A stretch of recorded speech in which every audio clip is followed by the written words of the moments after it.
أعوذ بالله من الشيطان الرجيم. بسم الله الرحمن الرحيم. الذين كفروا وصدوا عن سبيل الله أضل أعمالهم والذين آمنوا وعملوا الصالحات وآمنوا بما نزل على محمد وهو الحق من ربهم كفر عنهم سيئاتهم وأصلح بالهم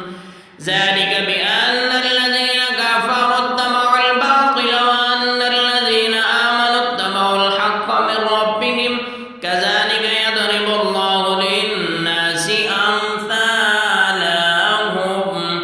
فإذا لقيتم الذين كفروا فضرب الرقاب حتى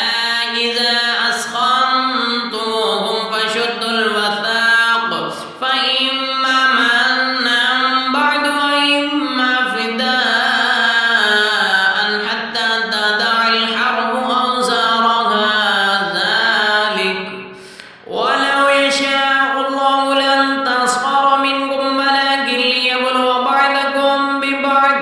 والذين قتلوا في سبيل الله فلن يضل أعمالهم سيهديهم ويصلح بالهم ويدخلهم الجنة عرفها لهم يا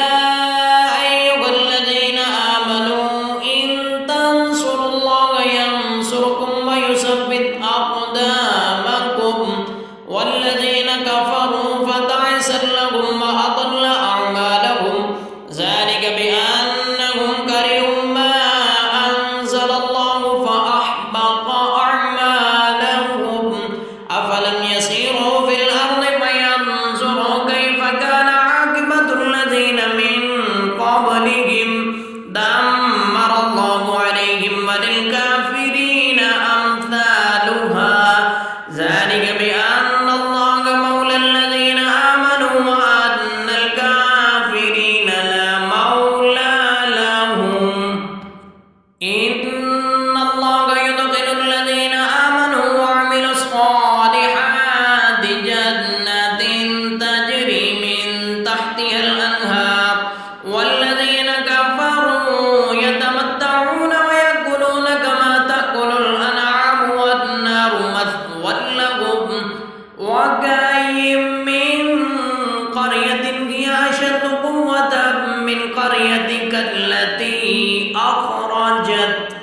أهلكناهم فلا ناصر لهم أفمن كان على بينة من ربه كمن زين له سوء عمله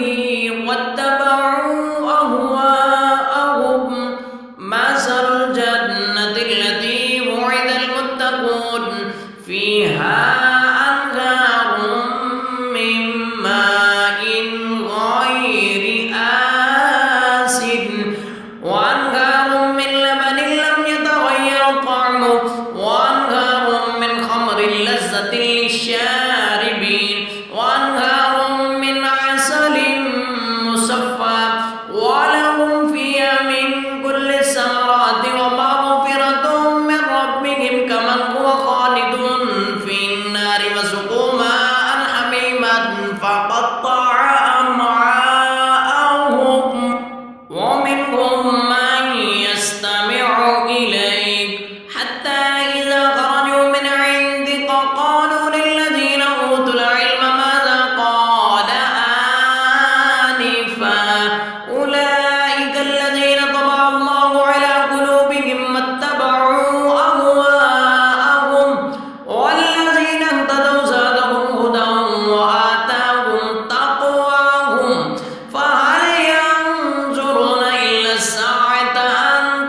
إن الذين كفروا وصدوا عن سبيل الله وشاقوا الرسول من بعد ما تبين لهم الهدى